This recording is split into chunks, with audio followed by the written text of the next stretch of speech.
기시다는 원래 자민당 총재 선거에 나갈 것을 생각하고 있었는데 나가지 않겠다고 이야기를 했습니다. 왜냐하면 혹시 나가서 낙선해버리면 영향력이 사라지는 것입니다. 그렇기 때문에 조금 슬기롭게 좀 장기적으로 생각해서 사퇴하고 그다음 원로로서 총리를 배치를 하는 킹메이커로서의 위치를 이제 그치기 위해서 한일 관계를 개선한 사람이 나다. 결국은 한미일 건조라는 부분은 일본을 대표해서 생각했습니다. 내가 엄청나게 잘 만들었고 이것으로 다음 자민당 존재나 총리도 이어가야 할 것이다. 그래야 내가 지원해줄 수 있다. 지정학적 위치 때문에 당연히 대륙 국가들하고도 잘 지내야 되고 궁극적으로 우리 민족의 영원히 통일까지 가야 되거든요. 근데 그 방향을 가는 데 있어서 일본하고 지금은 싸울 때가 아니고 일본 문제는 어떻게든지 여기서는 같이 풀어가면서 협력적인 관계로 나아가야만이 그것이 우리의 이 지정학적 한계와 사이즈의 한계를 극복할 수 있는 저는 그것이 바람직하자 거의 유일한 방법이라고 생각합니다.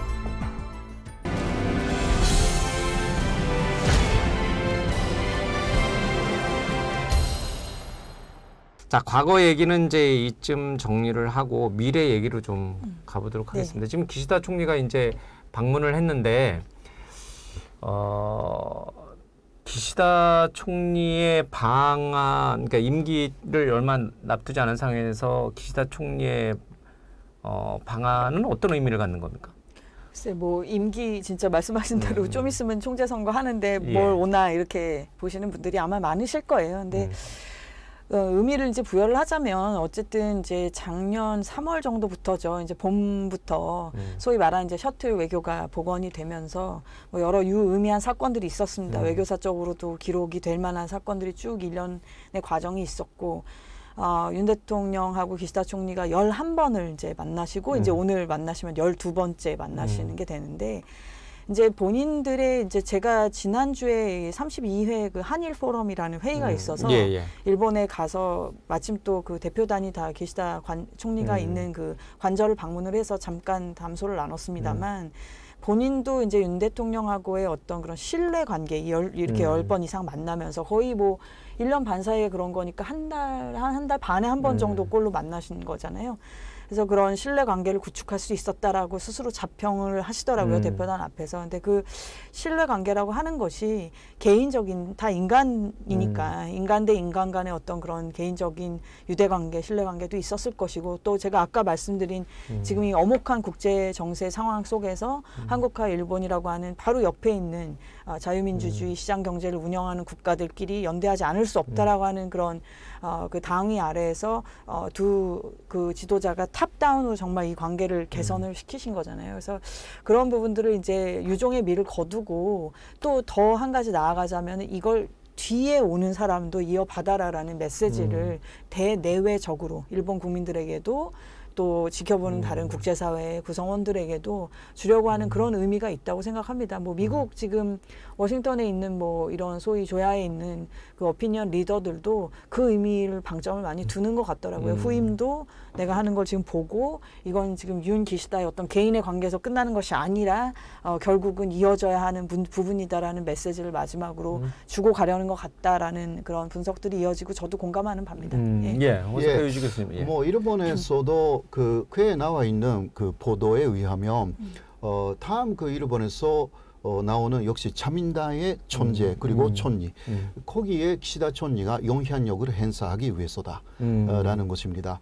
기시다는 원래 자민당 총재 선거에 나갈 것을 생각하고 있었는데 나가지 않겠다고 이야기를 했습니다. 왜냐하면 혹시 나가서 낙선돼 버리면 영향력이 사라지는 것입니다. 그렇기 때문에 조금 슬기롭게 그 좀 장기적으로 생각해서 사퇴하고 그다음 원로로서 그 총리에게 그러니까 총리를 배치를 하는 킹메이커로서의 위치를 이제 그치기 위해서 이번에도 그 한일 관계를 개선한 사람은 나다. 내가 한 것을 그 이제 다시 한번 간주하고 또 그 뉴욕에 있는 그 유엔 총회에 또 간다고 합니다. 거기서 바이든 만난다고 하고 결국은 한미일 건조라는 부분은 일본으로 대비해서는 내가 엄청나게 잘 만들었고 이것으로 다음 자민당 존재나 촌리도 이어가야 할 것이다. 그래야 내가 지원해 줄 수 있다. 그 다음 지금 뭐 여름은 전도 후보가 나와 있지 않습니까? 네, 그 사람들도 키시다파는 사라졌지만 그 해체했으니까 그래도 느슨한 그러한 관계는 있는 거예요. 그러면 키시다 촌리가 그 후보를 지원하라라고 하면 합니다. 그러니까 그런 거 보고 있는 게 지금 후보들이거든요. 그러니까 그 키시다 촌리가 그런 식으로 움직이고 있다. 그 의향이 그렇다라고 하면 그 키시다 촌리 쪽에 지원을 받아야 되는 사람들이 더 많이 나타나는 거죠. 그래야만이 그 원로로서의 사실상 앞으로도 한일 관계는 내가 뒤에서 관리하겠다. 한미일 관계 그러한 위증이 상당히 강한 것입니다. 내년 60주년도 내가 뒤에서 그 굉장히 많이 영향력을 행사할 것이다. 라고 하는 그러한 메시지죠. 그럼 윤석열 대통령은 이 기시다 총리와 만나는 이유가 뭘까요? 그래서 지금까지 그쪽에서 오겠다고 하는데 오지 마 이러지 마 이렇게 할 수는 없고. 네, 그러니까 오지 말라라고 하고 싶었을 수도 있어요. 여러 가지 상황 때문에. 그러나 완전히 결정할 때까지는 10일 이상 시일이 걸렸습니다. 뭐 YTN에서는 온다라고 보도를 했다가 그다음 그 대통령실에서 그거 부정합니다. 아직 결정된 바가 없다. 그러나 결국은 오지 않습니까? 이거는 그 무엇을 얻을까? 키시다는 얻으려고 하는 것은 확실합니다. 키시다는 목적이 있는 거고 말씀하신 대로 국내 정치에서 영향력 확대. 네, 그러나 이쪽에서 그러면 무엇을 얻을까라는 데 굉장히 그 찾고 있었다라고 저는 생각해요. 거기서 찾아진 것이 뭐 한일 간 schengen 조약 같은 거죠.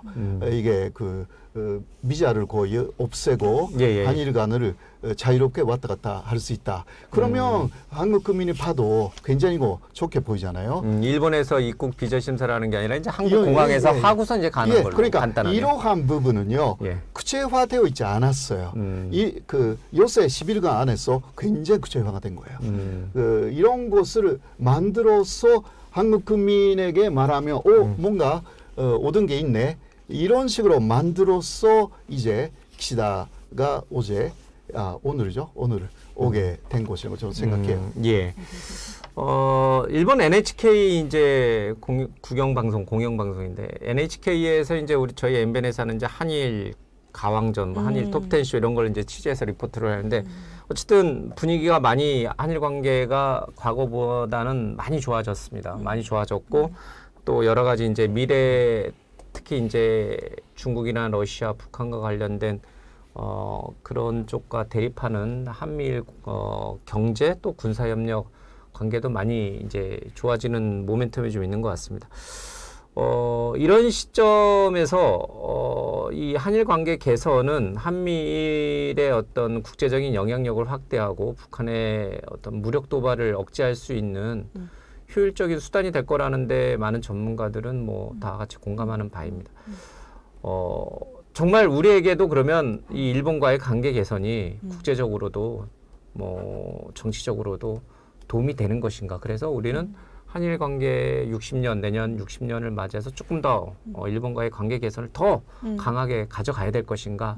아니면은 조금 계속 논란이 되고 있는 이 역사 문제를 좀 사과 문제를 뭐 좀 더 깔끔하게 매듭짓는 것이 더 좋은 것인가? 뭐 이런 어떤 선택의 기로에서 하나를 택해야 될 것 같아요. 저는 뭐 한국이라는 나라가 다 잘 지내야 된다고 생각하는 사람입니다.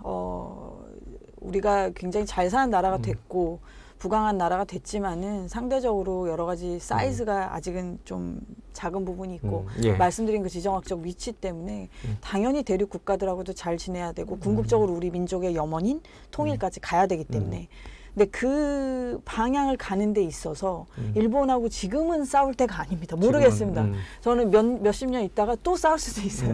근데 지금은 제 생각에는 지금은 싸울 때가 아니고 지금은 협력하고 왜 그러냐면 결국은 이 망을 우리가 넓게 가져가야 되는데 계속 일본 문제에 발목을 잡히거든요. 이거는 우리가 하노이 노딜 때문에도 또 통감을 했었어야 되는 역사적 교훈이라고 생각합니다. 그래서 일본 문제는 어떻게 해서든지 역사 문제도 같이 풀어가면서 협력적인 관계로 나아가야만이 이 대한민국의 저변이 더 전 세계적으로 확장될 수가 있는 것이고 이 망을 넓게 가져갈 수가 있는 거기 때문에 그것이 우리의 이 지정학적 한계와 사이즈의 한계를 극복할 수 있는 저는 개인적으로 그것이 바람직하자 거의 유일한 방법이라고 생각합니다. 네. 혹시 이제 이게 즉 남한 내에서 우리 네. 내부에서 이제 우려하는 바 중에 하나가 뭐냐면 이제 한일 관계가 개선이 됐을 경우에 뭐 그리고 전략적인 어떤 관계들이 더 앞으로 개선이 됐을 때 이제 그 이후의 상황이 벌어질 때 북한의 어떤 무력 도발이 있을 때 그러면 일본의 자위대가 일본의 무력이 다시 일제 식민지 시대처럼 우리 땅에 진입하는 거냐, 우리 영해에 진입하는 거냐. 이 부분에 대한 반감들이 있거든요. 그렇죠. 네. 이거는 양보를 해야 됩니까? 아니 양보할 수 없는 부분입니까? 일본의 자위대나든지 일본의 무력이 우리 국내에 영향력을 미치는 거. 우리 이제 전혀 다른 얘기지만 고속철도 도입할 때도 신칸센은 우리 국민들이 도저히 용납이 안 되시잖아요. 다 저부터가 당연히 그런 거고. 그래서 떼제베가 들어왔듯이 그런 부분은 아무리 전략 전술적으로 필요한 부분이 있다 할지라도 받아들일 수 없는 심정적으로 부분이 분명히 있다는 것도 전혀 대부분의 국민. 네, 그렇습니다. 그것도 당국자들이 이해하실 거라고 믿고 하셔야 한다고 생각하고요. 그러나 그럼에도 불구하고 이제 이 전쟁, 이 21세기의 전쟁이라는 거는 지금 이 이스라엘 상황만 보셔도 아시다시피 일국의 그 경제나 군사력으로 되는 수준의 상황이 아닙니다. 이건 네트워크 지금 싸움이거든요. 그 네트워크 싸움에서는 결국은 일본과의 협력은 그게 미싱 퍼즐, 이게 빠져버린 조각이 되면 안 되기 때문에 그 부분은 군사 당국자들께서 유념해 가시면서 전략 전술을 짜야 된다고 보고 한 가지 더 말씀드리고 싶은 것은 우리 국민들이 가지고 있는 일본에 대한 어떤 이미지, 이제 군사 대국, 과거 제국주의 를 실현하기에는 우리 호사카 교수가 죄송하지만 너무 늙은 사회입니다. 일본은 너무 늙고 많이 약한 사회입니다. 그런 그 어떤 대야망을 펼치기에는 늙었다는 표현을 써서 또 굉장히 불편하신 분들이 있으셨다면 죄송하고요.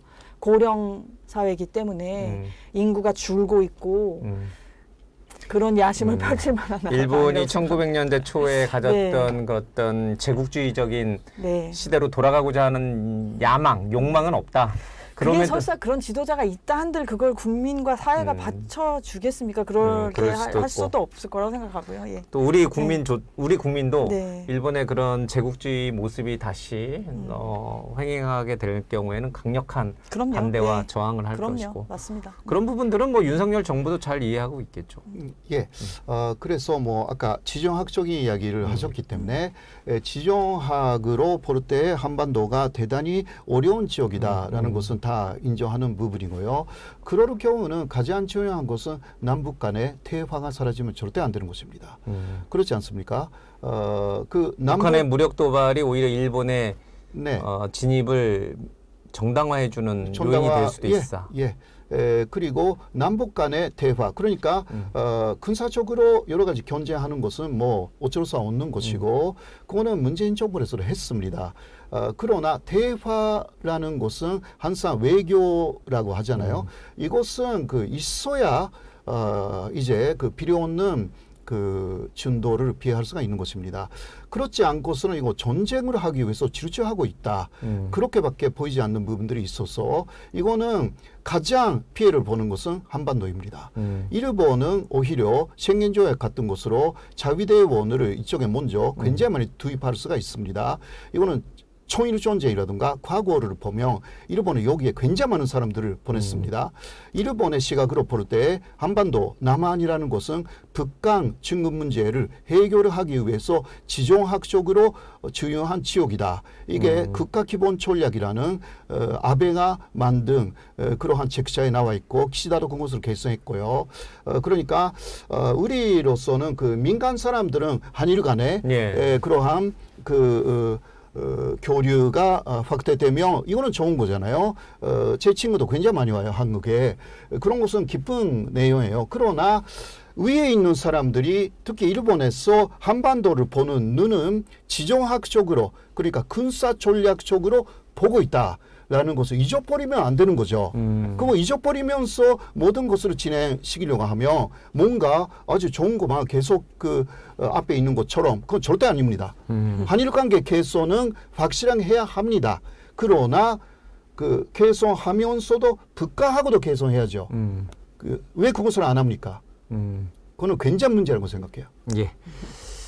자, 이제 시간 관계상 이제 오늘 좀 정리를 해야 될 것 같습니다. 과거는 과거대로 분명히 우리가 짚고 넘어가야 될 부분이 있으니까 그건 그것대로 좀 풀고 또 미래지향적인 한일 관계는 또 그것대로 지금 우리 대한민국이 처한 위치가 그렇기 때문에 반드시 또 풀어나가야 될 것 같습니다. 물론 미래지향적 관계라고 해서 모든 것을 다 수용해서도 안 되고 거기에서 우리가 또 지켜야 될 여러 가지 이제 원칙들은 또 원칙대로 또 지켜나가야 될 것 같습니다. 지금처럼 이렇게 대한민국의 외교가 힘들었던 적은 없는 것 같습니다. 가장 가까운 이웃 나라인 일본하고 관계를 좀 잘 풀어나가기를 좀 바라겠습니다. 자, 두 분 말씀 잘 들었습니다. 고맙습니다. 네, 감사합니다. 고맙습니다.